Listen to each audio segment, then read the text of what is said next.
If one of the roots of the equation x square minus px minus 144 is equal to 0 is 16, then find the value of other root and p respectively.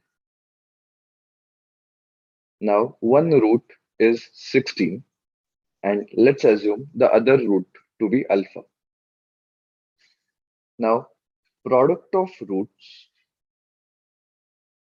by formula is equal to c upon a.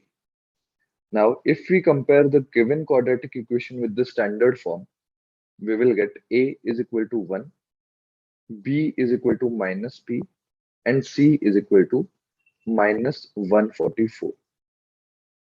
So therefore, product of roots, as per our assumption, will become 16 alpha, and as per the formula, it will become minus 144. So therefore, we get alpha, that is the other root, to be minus 9. Now, sum of roots by formula is equal to minus b upon a. So as per our roots now, 16 and minus 9, we have the sum of roots as 7 is equal to minus of minus p upon a, that is 1. So therefore, we get the value as p is equal to 7.